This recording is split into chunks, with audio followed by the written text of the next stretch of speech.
Assalamualaikum warahmatullahi wabarakatuh. Selamat berjumpa kembali dengan kami, program Pamator IST Anukoya. Setelah beberapa lama tidak melakukan siaran, akhirnya hari ini alhamdulillah kita bisa melakukan siaran lagi yang kita kemas hari ini dengan acara ngobrol asik, santai tentunya dengan salah satu dekan di lingkungan Institut Sains dan Teknologi Anukoya. Beliau adalah dekan di Fakultas Teknik, yakni Bapak Muhammad Wa'il Al-Wajih, Magister Komputer. Sebelum melangkah lebih jauh ngobrol kita sapa dulu. Selamat siang ya Pak. Selamat siang. Bagaimana kabarnya hari ini? Alhamdulillah, amin, sehat. Beliau ini merupakan salah satu Dewan Masyayikh di Pondok Pesantren Anukoya. Beliau masih muda dan termasuk dekan. Ya tentunya kalau di ST Anukoya dekannya masih muda-muda. Dan kalau meskipun tidak bisa dikatakan fresh graduate tapi masih muda seperti itu. Oke, mungkin sahabat Mator ingin kenal lebih jauh. Baik itu ya yang penting lah, background pendidikan mungkin yang perlu sahabat motor sekalian ketahui. Baik, terima kasih. Perkenalkan, nama saya Muhammad Wa'il Al-Wajih. Ya, saya adalah dekan Fakultas Teknik IST Anukoya. Di mana background pendidikan saya itu TK-nya di Anukoya, TK Anukoya. Kemudian sekolah dasarnya di Sekolah Dasar Negeri 1 Gulu-Gulu. Kemudian melanjutkan di Madrasah Sanawiyah 1 Anukoya. Nah, setelah itu saya merantau ke Jombang ya pada tahun 2008. Pada saat itu saya sempat belajar di MAN 5 Jombang, kemudian saya juga mondok di Laroibah, tapi hanya berjalan 1 semester, kemudian saya melanjutkan atau berpindah ke Pondok Pesantren Darul Falah Amsilati di Jepara, Jawa Tengah. Nah, di sana saya mengenyam pendidikan SMK, pendidikan formalnya, dan juga pendidikan salafnya saya tempuh selama 5 tahun. Jadi dari tahun 2008 akhir hingga 2014 awal saya itu ada di Pondok Pesantren Darul Falah Amsilati, Jepara, Jawa Tengah. Kemudian setelah itu saya melanjutkan jenjang S1 pada tahun 2014 itu di Pondok Pesantren Nurul Jadid, Paiton Probolinggo, yaitu tepatnya di Universitas Nurul Jadid yang pada saat itu namanya masih berupa sekolah tinggi. Ya, sekolah tinggi teknologi Nurul Jadid ya namanya saat itu. Akan tetapi selama saya berkuliah di sana kemudian terjadi proses merger ya di Nurul Jadid itu sehingga menjadi Universitas Nurul Jadid. Kemudian setelah dari Nurul Jadid saya melanjutkan S2 saya jurusan Teknik Informatika. Oh ya sama ya seperti di S1 Teknik Informatika juga. Jadi linear nih Pak. Iya, antara linear. S1 dan S2-nya. S1-nya Teknik Informatika juga di Universitas Nurul Jadid, S2-nya juga Teknik Informatika di Universitas Dianus Wantoro Semarang, Jawa Tengah. Kita kan hari ini ngobrolnya tentang fakultas nih Pak. Baik. Tentang fakultas. Sebelum Pak Wa'il ada nggak dekan sebelumnya? Siapa Sebelum saya ada, sebelum saya diangkat menjadi dekan di Fakultas Teknik ada Bapak Fasihul Lisan yang mana beliau menjabat sebagai dekan Fakultas Teknik mulai dari awal pendirian IST Anukoya. Oh, iya. Ya, hingga kemudian pada bulan September 2021 pimpinan kemudian mengamanahkan Fakultas Teknik kepada saya. Jadi bisa dikatakan bahwa ini merupakan orang Orang kedua di jajaran dekan di Fakultas Teknik gitu.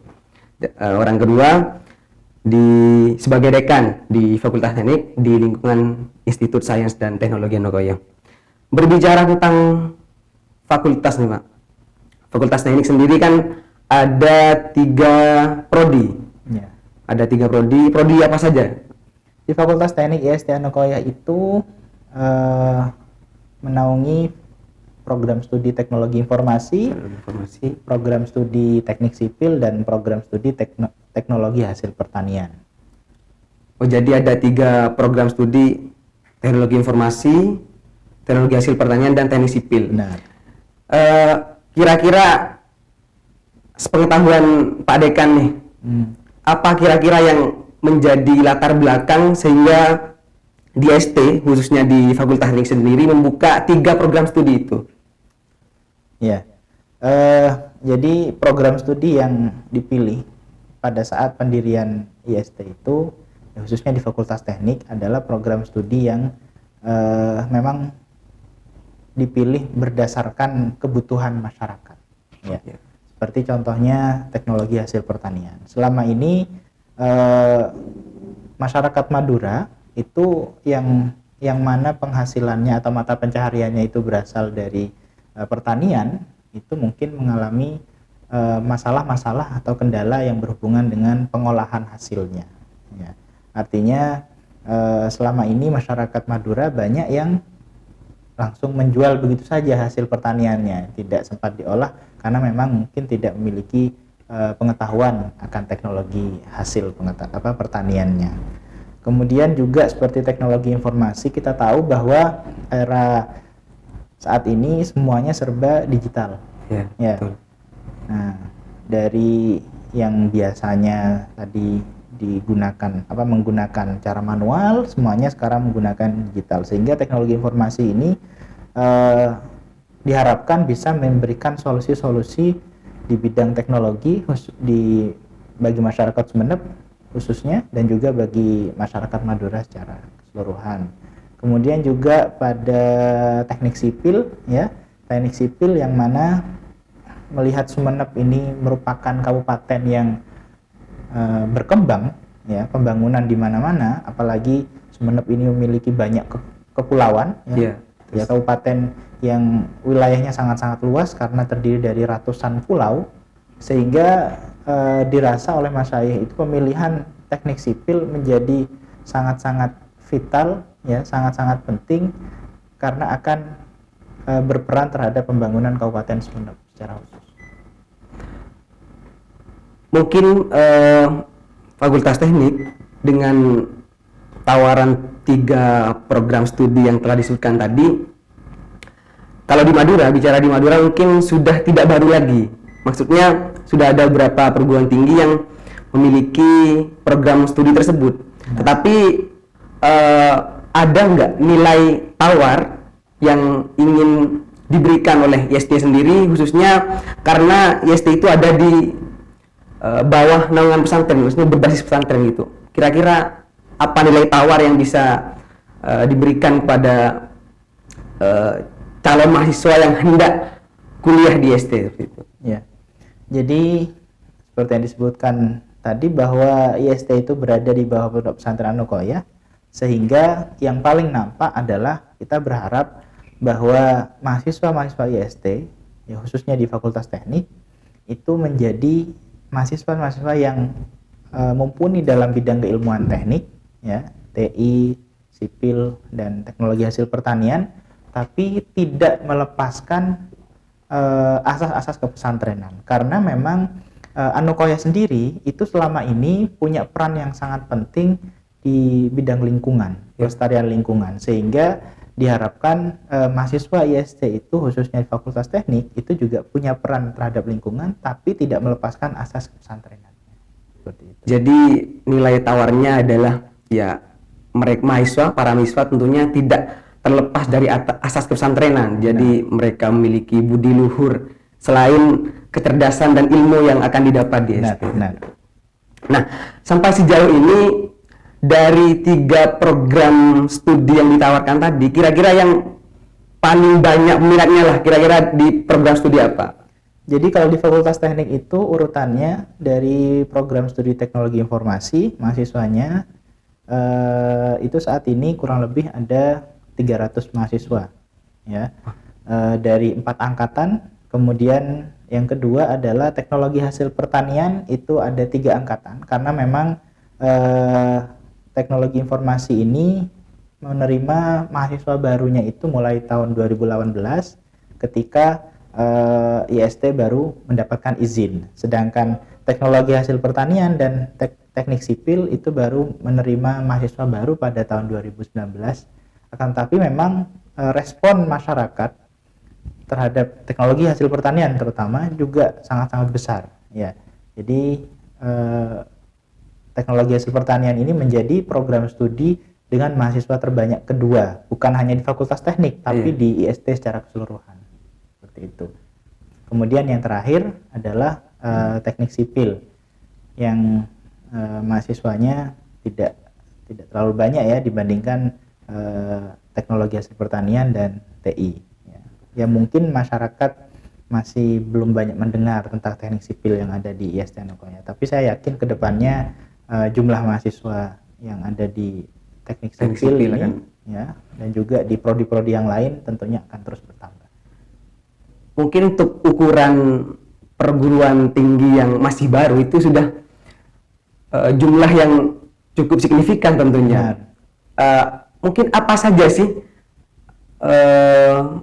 yang dilakukan oleh ya trik atau tips yang dilakukan oleh IST sendiri untuk menarik mahasiswa tentunya, karena IST merupakan ya kampus baru, perguruan tinggi baru, dan sudah mendapatkan mahasiswa yang kalau ukuran perguruan tinggi baru sudah lumayan banyak gitu, Pak. Ya, jadi jumlah yang dimiliki oleh IST ini memang sangat diapresiasi terutama oleh pihak yayasan ya. Jadi sudah berjalan 4 tahun dan total jumlah mahasiswanya 700 lebih, ya, hampir 800 mahasiswa dari 6 prodi. Ini diapresiasi dan tentunya ini tidak lepas dari peran semua pihak yang ada di IST Anokoya secara khusus dan juga pihak-pihak yang mendukung suksesnya IST Anokoya. Jadi setiap tahun itu ada tim khusus ya, tim promosi yang memang bergerilya ke sekolah-sekolah untuk promosi, kemudian mengadakan kegiatan-kegiatan seperti kompetisi ilmiah dan lain sebagainya, sehingga itu banyak menarik masyarakat ya, minat masyarakat atau calon mahasiswa kita untuk mendaftar di IST Anokoya, sehingga ya dampaknya seperti yang bisa kita lihat, jumlahnya sudah hampir 800 mahasiswa. Wah. Ya. Kemudian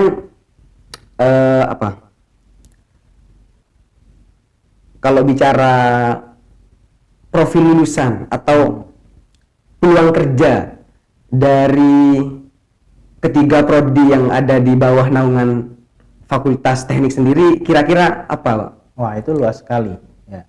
Seperti misalnya teknologi informasi.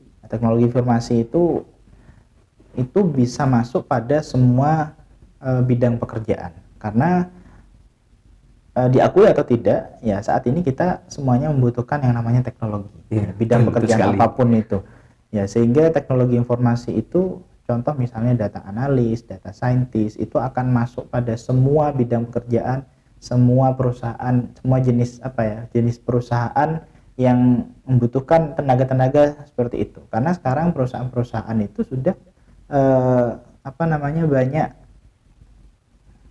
bermain pada data ya, dalam menerapkan strategi bisnisnya dan lain sebagainya, sehingga seorang data scientist, data analis itu menjadi sangat-sangat vital perannya. Kemudian misalnya teknologi hasil pertanian, nah itu juga memiliki peran yang sangat penting, karena salah satu profil lulusannya adalah menjadi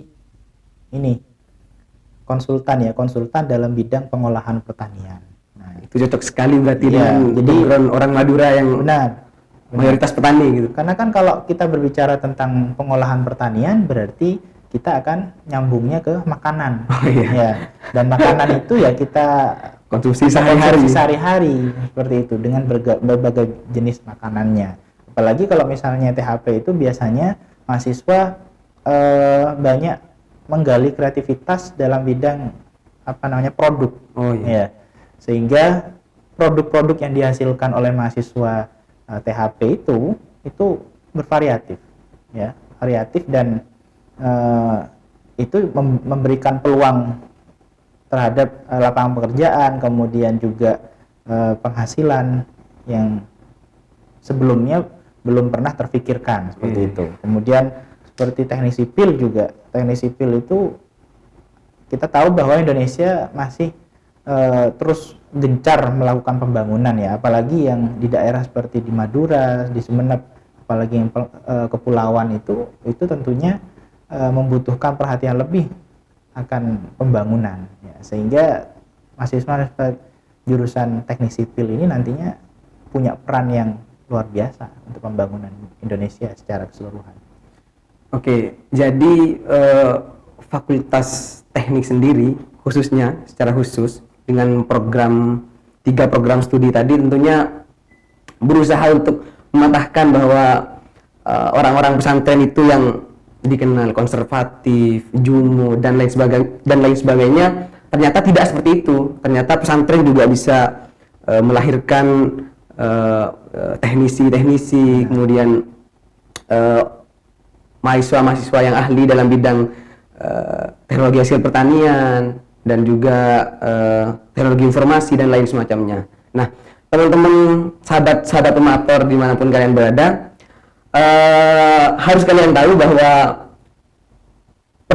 tiga program studi di bawah naungan Fakultas Teknik sendiri semuanya sudah terakreditasi, ya.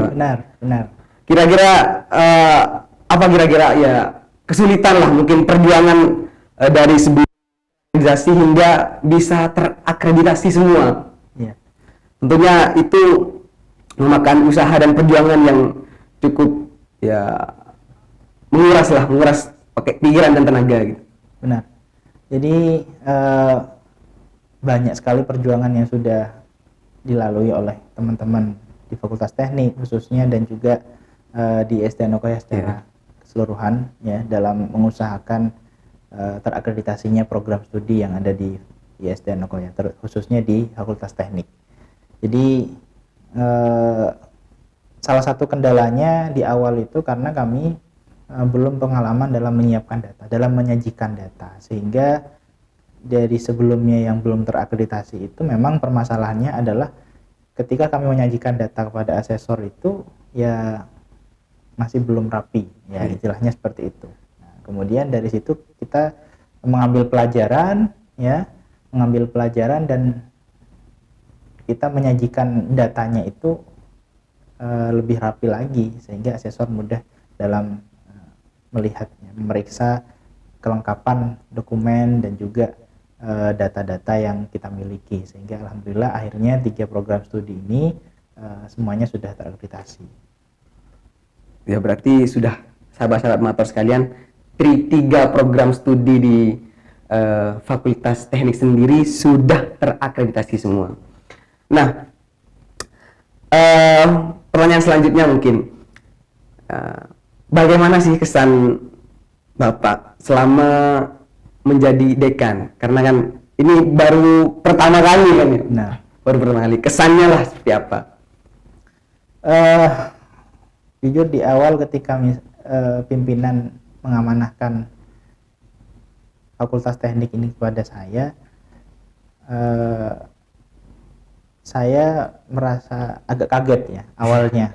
Karena memang sebelumnya saya di program studi teknologi informasi, kemudian tiba-tiba oleh pimpinan diminta untuk mengemban amanah di Fakultas Teknik. Ya, penyesuaiannya adalah kalau di program studi saya itu banyak berinteraksi langsung dengan dosen, ya. Kalau di Fakultas Teknik, ya, yang banyak saya interaksinya itu adalah dengan kaprodi, ya, dengan staf, dengan kabiro dan lain sebagainya, sehingga itu memberikan kesan yang berbeda, ya. Tentunya kalau kita berinteraksi dengan dosen mungkin seakan-akan kita berinteraksi dengan teman-teman semuanya ya, karena saya pun dosen ya, teman-teman dosen yang lain juga sebagai dosen. Tapi kalau di fakultas, di dekan terutama, interaksinya dengan kaprodi ya, interaksinya dengan kaprodi meskipun sama-sama dosen, tapi dengan program studi yang beragam itu tentunya saya harus menyesuaikan ya, agar supaya bisa komunikasinya itu tetap baik ya dengan semua program studi, dan juga dari segi penguasaan program studi itu saya juga harus bisa memahami permasalahan-permasalahan yang ada di program studi ya. Ya, sampai saat ini saya masih terus belajar, terus berbenah, intinya ingin membawa Fakultas Teknik itu untuk menuju sukses ke depannya. Amin, amin, amin. Sebelum ke apa? Ke pertanyaan terakhir nih ya. Mungkin habis ini, setelah pertanyaan terakhir, ada game cepat ya, pertanyaan cepat yang harus dijawab lah. Baik. Pertanyaan yang mungkin ya agak menghibur lah, tidak terlalu, biar tidak terlalu tegang gitu. Pertanyaan terakhirnya, apa sih rencana strategis untuk pengembangan Fakultas Teknik ke depan? Oke. Baik, jadi salah satu program kerja saya ketika ditunjuk sebagai dekan Fakultas Teknik adalah membenahi struktur organisasi yang terdapat di Fakultas Teknik.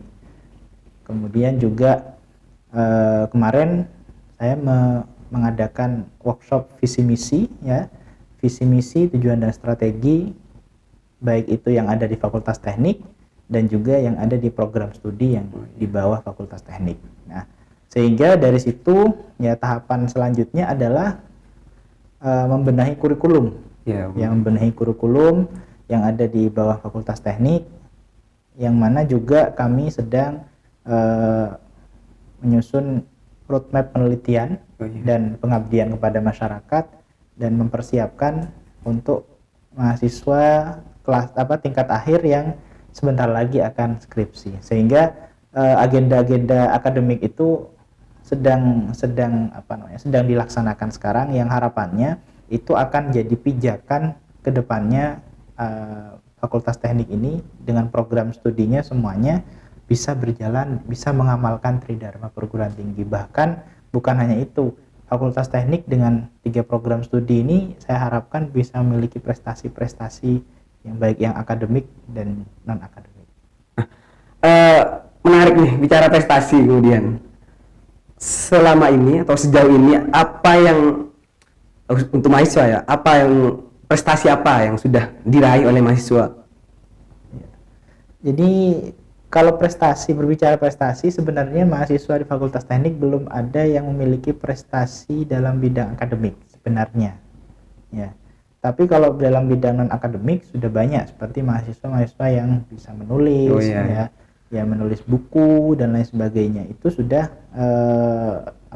termasuk dalam prestasi non akademik yang dimiliki oleh mahasiswa di Fakultas Teknik. Ada juga kemarin yang lomba poster, kemudian video tentang lingkungan dan lain sebagainya. Nah, itu sudah masuk dalam prestasi-prestasi yang dimiliki oleh mahasiswa di Fakultas Teknik. Akan tetapi kedepannya saya ingin ya mahasiswa di Fakultas Teknik ini juga memiliki prestasi di bidang akademik juga ya. Bukan hanya mahasiswanya, dosennya pun juga saya berharap kedepannya lebih aktif dalam melaksanakan Tridharma Perguruan Tinggi, sehingga prestasi-prestasinya juga nanti akan diraih dalam bidang akademik khususnya.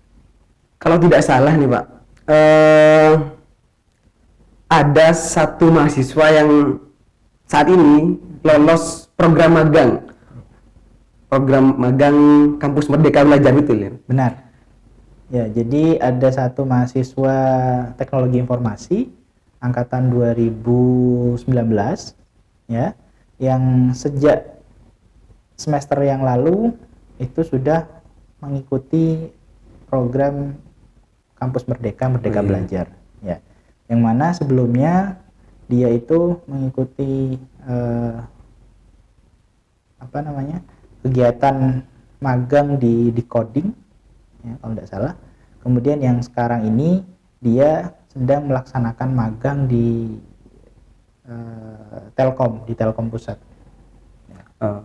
Jakarta. Sahabat-sahabat motor dimanapun kalian berada, sebelum kita tutup, sebelum kita akhiri sesi pada kesempatan kali ini, ada game lah, ada pertanyaan cepat yang harus dijawab oleh Pak Wail. Tentunya ini juga ada kenapa memilih itu, harus ada alasan-alasannya lah, seperti itu. Nggak jadi cepat kalau ada alasannya ini. Tapi pertanyaan harus dijawab cepat, Pak. Baik. Pertanyaan pertama, Ya, Bapak kan pernah jadi kaprodi ya, Pak? ya benar. Pilih kaprodi apa dekan, Pak? Kaprodi. Kenapa? Karena secara beban kerja ya, interaksinya pun juga itu berbeda. Kalau di Kaprodi kita banyak berinteraksi dengan dosen, dan juga kita banyak bergelut tentang yang mungkin kurikulum, roadmap penelitian dan lain sebagainya. Dan kalau di Kaprodi ya yang banyak kita geluti ya di bidang ilmuwan kita. Tapi kalau di dekan kita harus beradaptasi dengan bidang keilmuan yang lain, di prodi-prodi yang lain.